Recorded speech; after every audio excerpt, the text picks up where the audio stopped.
Good evening, students. Today we are going to discuss parts of a business letter.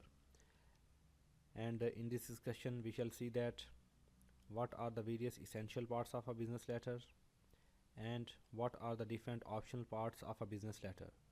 In short, we can say that we can divide parts of a business letter into two sections. Number one, standard, compulsory, or essential parts. All these three names are for the same. Somewhere you may find standard business parts, somewhere you may find written as compulsory parts of a letter, and somewhere it is written as essential parts of a letter when you will read from the different sources like books and even on internet. And the second, that are known as optional parts. We shall discuss both sections one by one with details. First of all, we shall start from the standard, compulsory, or essential parts of a business letter. Why these parts are known as essential, compulsory, or the standard parts? Because without these parts we can never write an effective business letter. These are compulsory parts. From the very word compulsory, it is clear to us, without these parts we cannot say a letter as a complete letter. And here we have the seven different parts that are known as the standard or essential parts of a business letter. We have to name them first of all. Number one, letterhead. Number two, date. Number three, inside address. Number four, salutation. Number five, body or the text. Even body or the text, it is also known as explanation, detail, illustration, and it has the various names. Number six, complementary clause. Number seven, signature area. Now we shall discuss all these parts one by one with details, and even I will we shall make the samples as well as. Number one, letterhead. Letterhead, students, remember one point: letterhead is a very important part of a business letter. In profession or the different companies, they are not communicating, they are never communicating on the page that is without their letterhead. Letterhead is very important, and letterhead is, no doubt, it is a form of a text. Even in letterhead there might be a graphics, pictures, monograms, and web address and other these types of things. The letterhead is very important part, because no communication is accepted by any company on the page that is without the letterhead of that particular company.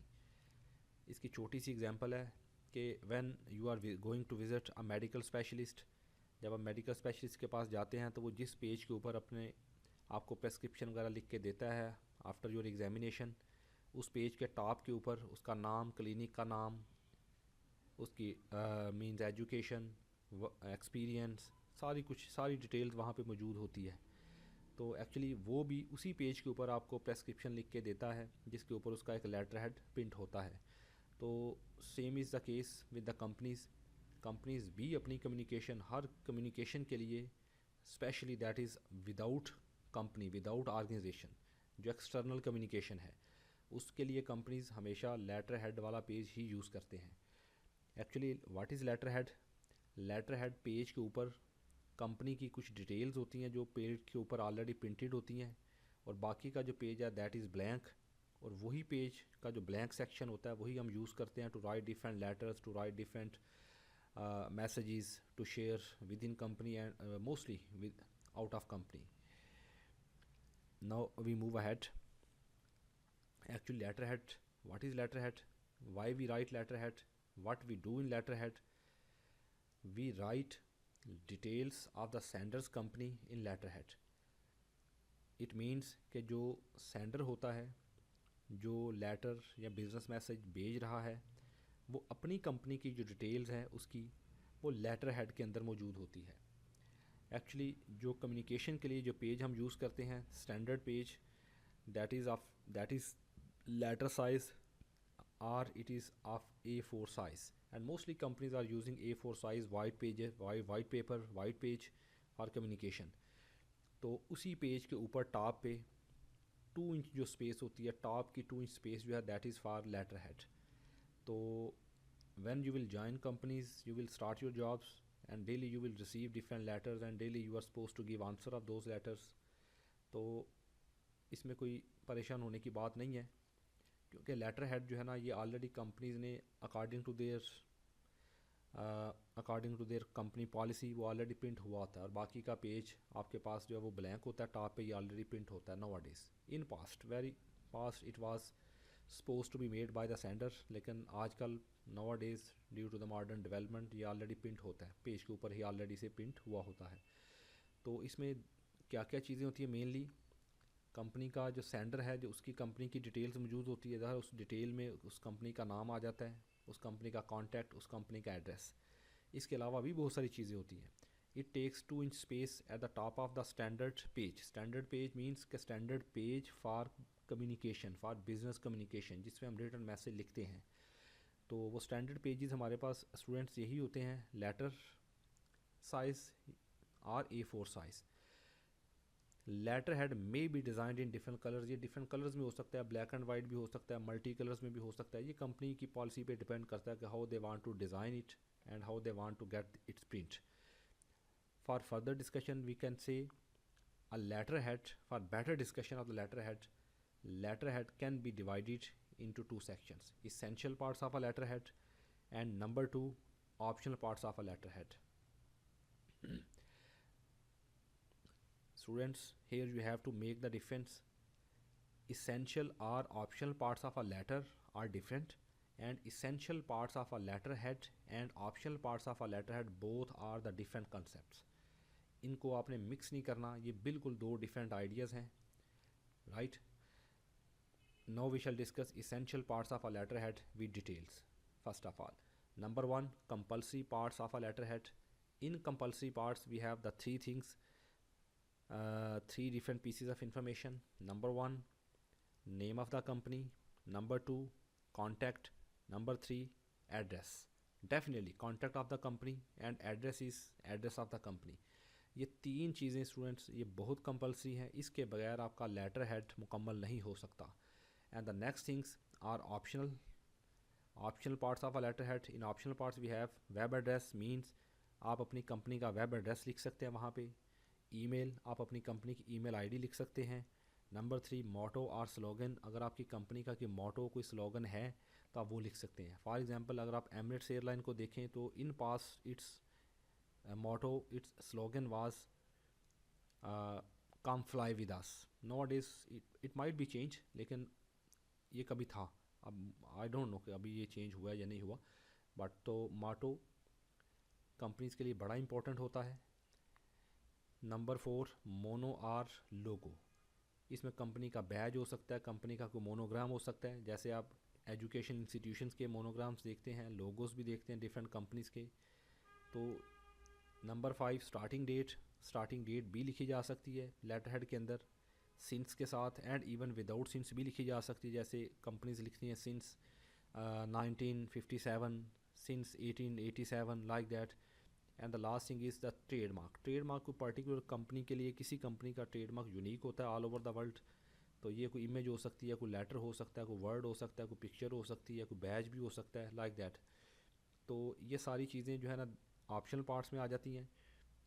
I am repeating कि these 3 compulsory parts are must for a letter head. इसके बगैर आपका letter head मुकम्मल नहीं हो सकता. बाकी आप ऑप्शनल पार्ट्स लिखें या ना लिखें, लेकिन फिर भी कंपल्सरी पार्ट्स जो हैं इनको आप छोड़ नहीं सकते. Without compulsory parts it is not possible to write a good letter head. Now we move ahead to the samples. Here we have the 3 samples. One sample, the first one, that is in white font, white text.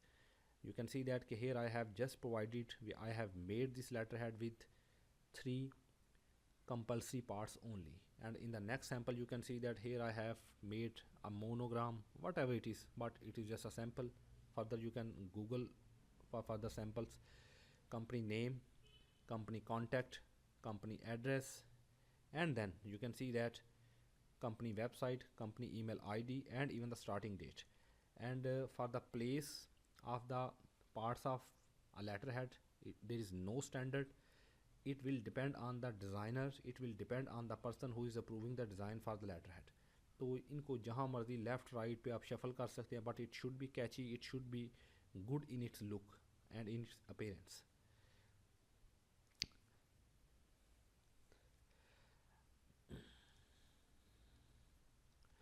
Next part of a business letter, that is date.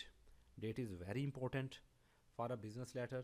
Definitely date has to show that on which day you have written that letter, on which day you have written that message, on which day you have dispatched, like that.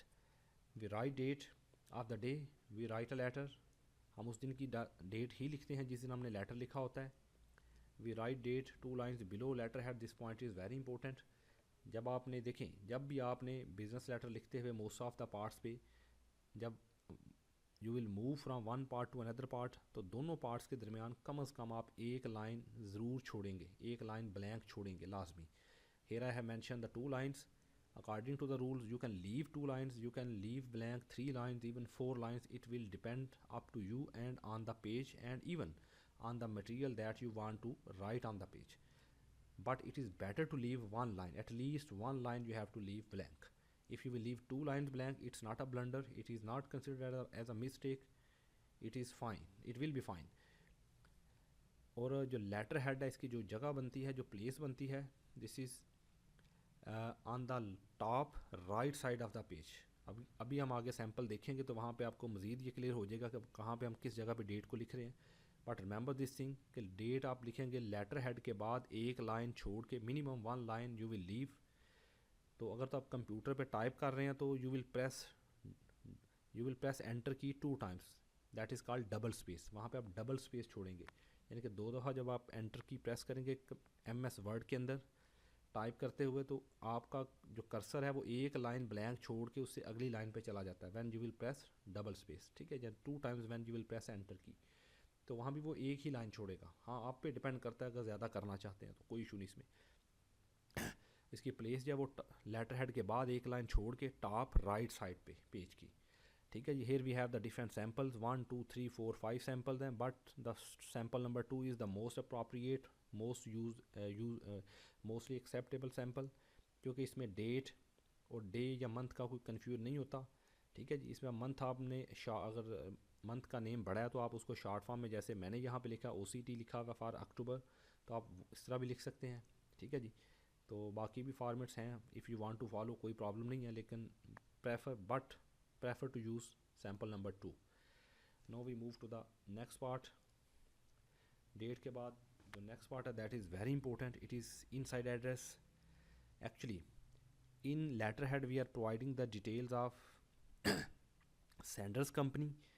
तो my question is that where we shall provide the detail of receiver's company. Definitely it's answer is inside address. ये बड़ा important होता है.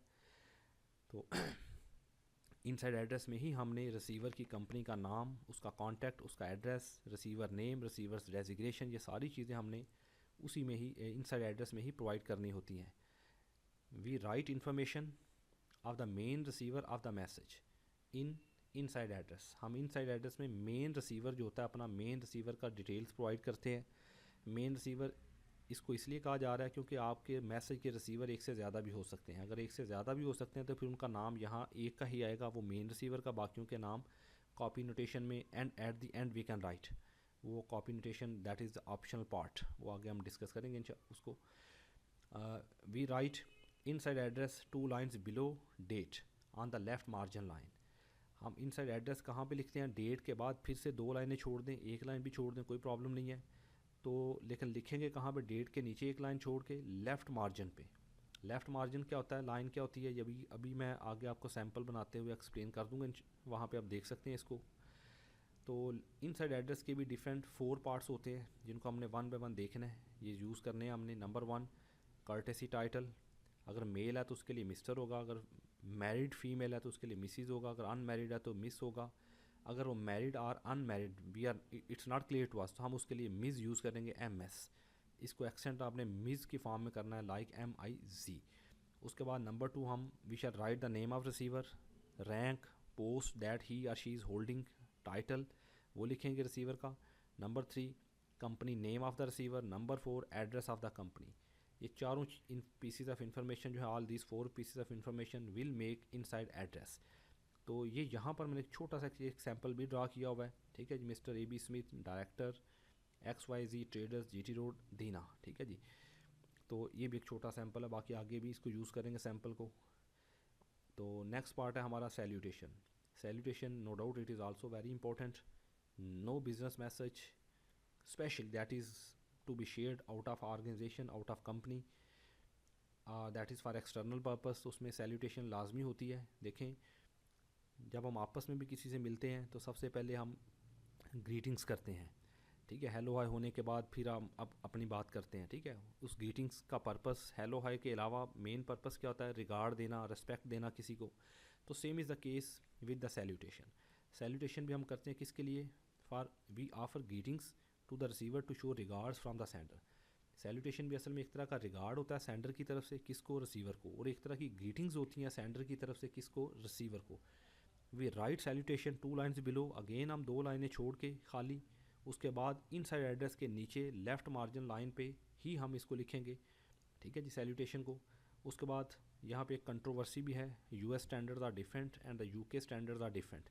US people use colon for the formal letter. अगर हमारा letter formal है तो उसकी सैल्यूटेशन के बाद USA वाले, USA पीपल जो है they are preferring to write colon, and for informal letter in the at the end of salutation in informal letter they are writing comma, but the UK people they are just preferring to write comma after salutation for both informal and formal letter। दोनों form में वो सिर्फ comma लिखते हैं, but Americans, I am repeating here, Americans they are preferring to write colon at the end of salutation for formal letters and comma at the end of salutation for informal letters। And here I have mentioned again example like dear sir is our salutation, dear sir, one this comma is for informal, dear sir for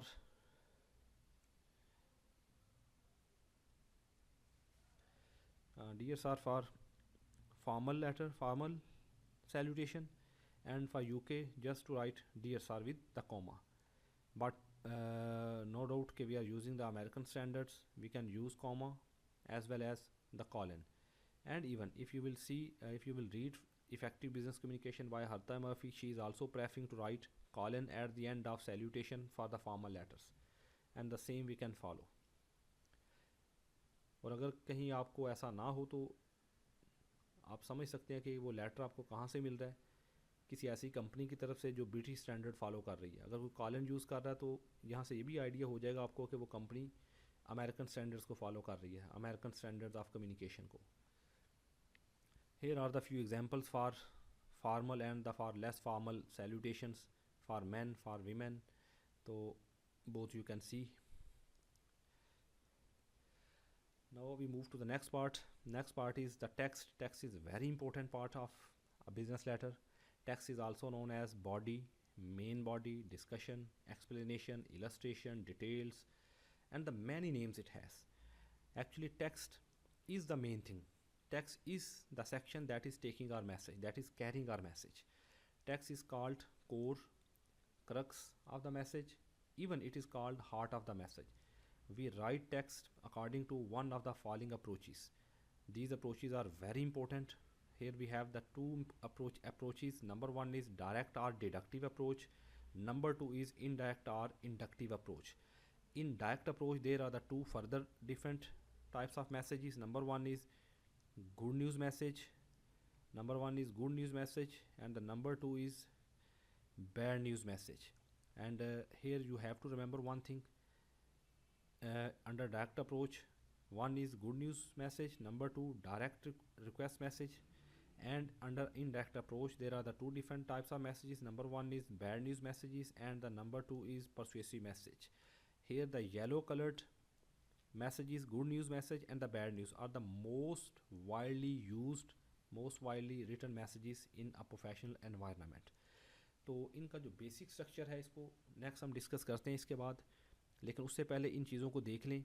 देखें हमारा जो main structure है, in short for a good news and for the bad news message. वो यहाँ पे मैंने एक short way में भी लिखा हुआ है। सबसे पहले हम मेन आइडिया लिखेंगे, जो भी हमारा मेन आइडिया होगा, for that we are writing that message, फिर उसकी डिटेल प्रोवाइड करेंगे और फिर उसको एंड कर देंगे।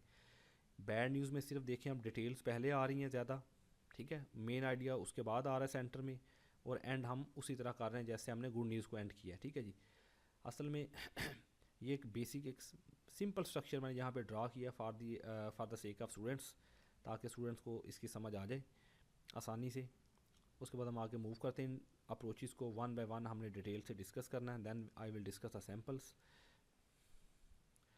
फर्स्ट ऑफ ऑल हमने ये देखना है, I am going back to the slide, कि देखें गुड न्यूज़ मैसेज होता क्या है। For example, when company A is writing a letter to the company B and in that letter they are demanding for 10% discount, for example I am saying, अगर तो आपको वो discount company B की तरफ से मिल जाता है, अप्रूव हो जाता है आपका अकाउंट, तो वो जो कंपनी बी आपको रिप्लाई दे रही है लेटर में लिख के, तो वो लेटर आपके लिए, वो मैसेज आपके लिए क्या होगा, गुड न्यूज़ मैसेज होगा, ठीक होगा। अगर वही कंपनी बी आपके उस रिक्वेस्ट को 10% डिस्काउंट वाली रिक्वेस्ट को रिजेक्ट कर देती है, एक्सेप्ट नहीं करती, तो वो जिस लेटर में आपको उसका रिप्लाई दे रहे हैं, फीडबैक दे रहे हैं, वही लेटर आपके लिए क्या होगा, बैड न्यूज़ मैसेज होगा। इसके अलावा डायरेक्ट रिक्वेस्ट भी होता है। डायरेक्ट रिक्वेस्ट में आप खुद से भी किसी कंपनी ए को आप कुछ चीज़ें बना रहे हैं, प्रोडक्ट्स आपको पता है कि that are according to the interest of company B, तो आप उनसे रिक्वेस्ट भी कर सकते हैं किसी चीज़ के लिए, उनको बेचने के लिए, या उनसे किसी पर्टिकुलर इन्फॉर्मेशन की भी रिक्वेस्ट कर सकते हैं आप। इस तरह परसुएसिव मैसेज में भी ऐसा ही होता है कि आप अपने तौर पे अपनी तरफ से एक ऑफ़र लेटर लिख के सेंड कर देते हैं, जिसमें आप अपनी तरफ से अपनी प्रोडक्ट्स की डिटेल, उनके रेट्स, डिस्काउंट, फर्दर बेनिफिट सारा मेंशन कर देते हैं। बाकी वो डिपेंड कर रहा था रिसीवर पे कि whether he they have to accept और not. Now I am going ahead to discuss both approaches with details. First of all, direct request plan. Direct request plan में हमने डायरेक्टली रिक्वेस्ट करनी होती है इन रिटर्न फॉर्म। वो request कोई भी हो सकती है, किसी प्रोडक्ट के बारे में, इंफॉर्मेशन के बारे में, किसी रिपोर्ट्स के बारे में, एनुअल रिपोर्ट्स के बारे में, किसी स्टेटमेंट्स के बारे में, कुछ भी हो सकता है वो, ठीक है जी। इसमें भी देखें लेटर जो होगा हमारा, जो लेटर का जो टेक्स्ट होगा, टेक्स्ट असल में ये डिस्कशन कहाँ से स्टार्ट हो रही है, टेक्स्ट से। ये टेक्स्ट की डिस्कशन है। तो हमारा टेक्स्ट 3 हिस्सों में डिवाइड होगा। Number 1 main idea. Main idea में हम रिक्वेस्ट करेंगे, देन मेन स्टेटमेंट बता देंगे, अपनी असर्शन, जिस चीज़ पे भी हमने फोकस करना, recommendation, if you want to recommend something, questions अगर आपके पास कोई हैं तो आप क्वेश्चन भी करेंगे ताकि जिनका आपको जवाब चाहिए। फिर ऐसा करने की रीजंस क्या हैं वो आप बता सकते हैं उनको, ठीक है। If desirable, if you think it is necessary to tell, तो आप रीज़न भी दे सकते हैं। उसके बाद एक्सप्लेनेशन। एक्सप्लेनेशन में आप all necessary and desirable data जो होता है, डिटेल्स एंड डेटा प्रोवाइड करते हैं, ठीक है जी। Number of questions if helpful, अगर आपके क्वेश्चन हैं, आपको 5-10 डिफरेंट क्वेश्चंस का आंसर चाहते हैं किसी कंपनी बी से, तो आप उन क्वेश्चंस को वन बाय वन नंबर करके आप उनको बुलेटेड फॉर्म में, नंबरिंग फॉर्म में आप उनको क्वेश्चन भी लिख सकते हैं, ठीक है जी। उसके बाद ईजी रीडिंग डिवाइसेस हैं, मीन्स कि आप किसी आसान से पैटर्न में लिख दें जिसको उनके लिए रीड करना आसान हो। Number 3 courteous close with motivation to action, तो उसके बाद आप courteously in a polite way you will end the text, तो उसमें साथ आप उनको किसी एक्शन के लिए भी मोटिवेट कर सकते हैं। एक्शन क्या होगा, that is required by you. अगर आपको डिटेल चाहिए तो आप डिटेल के लिए मोटिवेट कर सकते हैं ताकि आपको जल्दी से जल्दी वो डिटेल प्रोवाइड कर दें, ठीक है। अगर आप किसी डिस्काउंट की डिस्कशन कर रहे हैं तो आप उसके लिए भी उनको मोटिवेट कर सकते हैं, ठीक है, कि it is highly beneficial to work with you, ठीक है। तो लिहाजा आप डिस्काउंट उनको दे दिया जाए। उसके बाद जो भी what ever is your demand, clear statement of action, आप बता दें उनको कि आप उनसे क्या एक्शन दिलवाना चाहते हैं, किस तरह का उनसे काम लेना चाहते हैं आप। जो भी आपकी रिक्वेस्ट होती है उसके अकॉर्डिंग होता है। Easy action, dated when desirable, किस कब तक चाहिए आपको, with in 5 days, with in 10 days, with in 2 weeks, वो भी मेंशन कर सकते हैं। Appreciation and the good will, उसके बाद आप अप्रिशिएट करके उनको गुड विल के साथ मैसेज को एंड कर देते हैं अपने को। Now for the good news plan. Good news plan में भी तकरीबन यही सारी चीज़ें इन सब प्लान्स में, लेकिन एक स्ट्रक्चर और उनकी डिवीजन जो है ना, यूजेज ज़रा डिफरेंट हो जाता है। नंबर 1 इसमें आप सबसे पहले you will give best news or the main idea. आप सबसे पहले गुड न्यूज़ मैसेज में उनको गुड न्यूज़ बता देते हैं, ठीक है। फॉर एग्जांपल, अगर आपकी कंपनी, आपने 10% डिस्काउंट रिक्वेस्ट की थी और कंपनी बी आपका अकाउंट डिस्काउंट एक्सेप्ट कर रही है, तो जब वो लेटर स्टार्ट करेंगे तो वो आपको गुड न्यूज़ से करेंगे कि we are happily announce that it is a matter of great pleasure to announce that to inform you your request for account has been approved. तो इस तरह मेन आइडिया के साथ वो अपना लेटर लिखते हैं, ठीक है जी। उसके बाद नेक्स्ट इज़ एक्सप्लेनेशन। एक्सप्लेनेशन में फिर वही चीज़ें सारी, ठीक है, all necessary and the desirable detail and data they have to provide. उसके बाद रीसेल मटेरियल है, रीसेल मटेरियल के बारे में आप बता देंगे। रीसेल होता है कि अगर आपने फॉर एग्जांपल ज़्यादा ऑर्डर दे दिया और अब आपने उस ऑर्डर को कुछ चीज़ें रिटर्न करनी है, तो उसके लिए कंपनी क्या पॉलिसी अडॉप्ट करती है, कितनी डिडक्शन होगी उस पर या नहीं होगी, उसकी डिटेल बता दें। एजुकेशनल मटेरियल दे दें, कुछ अपनी प्रोडक्ट्स के बारे में, लिटरेचर जो होता है उनके बारे में आर्टिकल अगर आपने पब्लिश करवाए हैं वेबसाइट पे, अपनी न्यूज़पेपर्स में, कहीं पे भी, मीडिया पे। उसके बाद सेल्स प्रमोशन के लिए ब्रोशर्स, पम्फलेट्स, बुकलेट्स, पोस्टर्स, ऐसा मटेरियल, स्टैंडीज जो भी हैं वो भी आप उनको प्रोवाइड कर सकते हैं साथ। Number 3 positive and the friendly close. उसके बाद उनको अप्रिशिएट करते करें फॉर दैट रिक्वेस्ट जिसका आप जवाब दे रहे हैं उनको, जिसके लिए आप गुड न्यूज़ मैसेज लिख रहे हैं। क्लियर स्टेटमेंट ऑफ एक्शन लिख दें। फॉर एग्जांपल कि अगर आप 10% डिस्काउंट दे रहे हैं तो उसके बाद आप उनसे रिक्वेस्ट कर सकते हैं फॉर एक्शन के within 10 days you have to give us orders. तो आपने एक स्टेटमेंट ऑफ एक्शन भी इस तरह दे सकते हैं। Easy action dated when desirable, जब तक आपको डिज़ायर है, जब तक आप उनसे कोई एक्शन लेना चाहते हैं। इसके अलावा अगर आप फर्दर को ऑफ़र उनको देना चाहते हैं हेल्प के लिए, तो आप उसकी भी ऑफ़र उनको दे सकते हैं। तो this is the detail of good news plan, this is important. Number 3 जो है वो उसमें आता है इनडायरेक्ट रिक्वेस्ट ऑर्गेनाइजेशनल प्लान में, उसमें आता है bad news plan. Bad news में आता है सबसे पहले buffer. Actually buffer is a neutral statement, buffer is a neutral statement. Actually होता क्या है कि जब आप किसी कस्टमर को रिफ्यूज़ करते हैं तो directly to refuse that customer directly is considered highly unethical, ठीक है। तो उसका तरीका ये होता है कि आप उसको थोड़ा सा उसको माइंड मेकिंग करें, पहले थोड़ी सी बातें बता के, ठीक है। उस थोड़ी सी बातों बताने का मतलब बातें ये होता है कि देखिए अगर कस्टमर आपसे 5 डिफरेंट डिमांड्स कर रहा है and your company is not in position to fulfil all 5 and you are in position to just to fulfil 2 demands, तो आप पहले इनको 2 डिमांड्स की बात करें कि जब हम ये देखें ना, आपके ऑप्शन ए भी हम एक्सेप्ट कर लेते हैं, 2 भी कर लेते हैं, ठीक है, ए और बी भी कर लेते हैं, लेकिन बाकी जो है ना that is complicated for us, तो ये नहीं हो सकता, ठीक है। तो असल में इससे क्या होता है, इससे आपका रीडर रेडी हो जाता है for refusal, to accept the refusal, ठीक है जी। तो ये प्लेजेंट स्टेटमेंट होती है, प्लेजेंट और न्यूट्रल स्टेटमेंट, ठीक है, रीडर ओरिएंटेड होती है। इससे रीडर को रिगार्ड मिलता है, रीडर को पता चलता है कि you are taking interest for the reader, ठीक है। आपने उस वैल्यू को, रिक्वेस्ट को अच्छी तरह देखा ज़रूर है, बेशक आप रिजेक्ट कर रहे हैं, ठीक है, लाइक दैट। तो ये सारा रोल आ जाता है किसमें, बफर का। कोशिश करें कि बफर में must try to satisfy with few conditions out of the few conditions demanded by the sender. Sender means company A वाले जिन्होंने आपको को मैसेज को रिक्वेस्ट भेजी है। उसके बाद देखें एक्सप्लेनेशन। एक्सप्लेनेशन में फिर से नेसेसरी डेटा प्रोवाइड करें, टैक्टफुली स्टेटेड, ठीक है जी। टैक्टफुली मीन के बड़े तरीके के साथ उसको अरेंज करके जो पहले बात करने वाली है वो आप पहले ही करें। Point be pertinent favourable than unfavourable acts. ये एक्ट्स नहीं, actually the word is facts. तो इसमें भी जो भी आपने डिटेल प्रोवाइड करनी है, पहले फेवरेबल बताएं, फिर उसके बाद अनफेवरेबल, उसके बाद कहीं जाके आप रीडर को रिजेक्शन का मैसेज देते हैं, ठीक है जी। रीडर बेनिफिट्स रीजन बता दें, उसके बाद डिसीजन इम्प्लाइड आर एक्सप्रेस, ठीक है जी। जिस तरह का भी आपका है उनको आपने बताना है या लिख के बताना है, डिटेल से देना है, बस जनरली बताना है, हिंट्स देने हैं, वो आप पे डिपेंड करता है। Along with offer of additional help or the suggestion, और साथ ही आप उनको मज़ीद हेल्प और उनके लिए कोई मज़ीद ऑफ़र भी है तो आप दे सकते हैं, ठीक है जी। उसके बाद है positive friendly close. Positive friendly close में, ठीक है, इसको यहाँ पे आप वाइंड अप करेंगे, एप्रिसिएशन देंगे, अप्रिशिएट करेंगे, इनविटेशन फॉर फ्यूचर एक्शन, जैसे वो पीछे डिस्कस हुआ यही, easy action dated when desirable, willingness for help rather benefits and the good will, ठीक है जी। इन विशेज़ के साथ आप अपना मैसेज एंड अप कर देते हैं।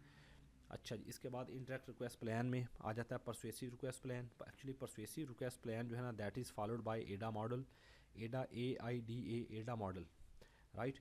दिस एडा मॉडल इज़ यूज्ड, एडा mean A for attention, I for interest, D for desire and A for action. असल में ये चीज़ें फिर वही हैं, लेकिन एक नए अंदाज के साथ इनको यहाँ पे बयान किया जा रहा है, ठीक है। अटेंशन मीन्स कि first of all you will try to draw the attention of reader, ठीक है। कैसे अटेंशन ड्रा होगी रीडर की, रीडर मीन्स के receiver of your message. Definitely उसके बेनिफिट्स की बात करेंगे, उसके बाद रीडर का इंटरेस्ट जब वो आप डेवलप करेंगे, एंड अटेंशन के after that you have to develop interest of the reader. उसके लिए तरीका ये होता है कि आप डिस्क्रिप्टिव उनको डिटेल प्रोवाइड करें, डेटा प्रोवाइड करें, साइकोलॉजिकल अपील करें, मीन्स कि इस तरीके से बात करें कि you have to make their mind as well as. जैसे आप किसी शॉप पे कुछ चीज़ परचेज़ करने के लिए जाते हैं तो वो किस तरह आपका इंटरेस्ट डेवलप करके एक प्रोडक्ट की बजाय 2 भी आपके आगे आपको सेल कर देते हैं, ठीक है। तो ये सारे टैक्टिक्स होते हैं, ठीक है। तो लाइक दैट तो परसुएसिव मॉडल जो है that is very important and it is most widely use model, right, for the marketing purpose specially. तो नंबर 3 में इस पे आता है डिज़ायर। डिज़ायर मीन्स के here in this section you will start to make statement of request कि what do you want। Definitely जब आप किसी को परसुएट कर रहे होते हैं, किसी कंपनी के उसके रिप्रेजेंटेटिव को टू सेल समथिंग, तो आप जो भी आपके प्रोडक्ट्स हैं आप वही उनको सर्विसेज ही उनको बेचेंगे ना, तो लाइक दैट। तो उसके बाद supporting data and help to create reader's desire and grant request, ठीक है। उसके बाद आप सपोर्टिंग डेटा मीन्स मज़ीद डिटेल प्रोवाइड करेंगे उनको, जो भी चीज़ जिसके बारे में आप डिस्कशन कर रहे हैं। तो उसके बाद आपका एक्शन आता है नंबर 4 पे। एक्शन में क्लियर स्टेटमेंट ऑफ एक्शन बताते हैं, ठीक है जी। डिटेल बताने के बाद जैसे आप अगर ऑर्डर टेक करें तो आप उनसे कहते हैं जी आप बताएं जी how much I have to note for the order for the orders, ठीक है। उसके बाद इजी एक्शन डेटेड व्हेन, कि कब तक आपको चाहिए चीज़ें, कब तक बेचनी है, कब तक ख़रीदनी है, ठीक है जी। उसके बाद स्पेशल इंड्यूसमेंट रीडर बेनिफिट्स, उसके बाद कोई रीडर के बेनिफिट्स हैं, कोई जो भी है। रीडर मीन्स कि आपका रिसीवर ऑफ द मैसेज है, तो आप उसके पे भी डिस्कशन कर सकते हैं। इन पे students up till now we have not done the practice to write the letters, तो थोड़ा सा ये मॉडल्स आपको कन्फ्यूजिंग लग सकते हैं क्योंकि हमने इनको किया नहीं इस पे वर्क। लेकिन जब आप इन मॉडल्स पे वर्क करेंगे तो ऑटोमेटिकली जब प्रैक्टिकली आप इन चीज़ों को करके देखेंगे आगे इन फ्यूचर नियर फ्यूचर, तो then it will be very clear to you for. ये जस्ट अभी मैंने आपकी अवेयरनेस के लिए इनको ऐड कर दिया है, थोड़ा सा मैंने आपको बताया, ज़्यादा डिटेल से मैंने नहीं बताया, ठीक है। बाकी वहाँ पे हम इनको डिटेल से in future we shall discuss. Next, the fifth part of a essential part of a business letter is called complementary clause. Always end business letter with a complementary clause to right side of the page, and complementary clause we have to write on the right side of the page below the text. Right side of the page means कि जहाँ पे हमारा text ख़त्म होता है उसके बाद बिल्कुल नीचे उसके बगैर कोई भी लाइन छोड़े, ठीक है। जैसे सैल्यूटेशन के बाद टेक्स्ट आता है बगैर लाइन छोड़े, हम टेक्स्ट स्टार्ट करते हैं बिल्कुल नीचे से, पंक्चुएशन मार्क ऑफ सैल्यूटेशन के नीचे से। इसी तरह हम जब हमारा का टेक्स्ट मुकम्मल हो जाता है तो राइट साइड पे बिल्कुल नीचे उसके without leaving any line blank हम वहाँ से कम्प्लीमेंट्री क्लोज लिखते हैं, ठीक है जी। First letter is capitalize and put comma at its end. देखें फर्स्ट ये कम्प्लीमेंट्री क्लोज हमारे पास मौजूद है। Yours sincerely yours Y is capital, sincerely S is not capital, इसको आप कैपिटलाइज ना करें। योर्स टूली और एंड पे कॉमा भी आएगा, टूली योर्स।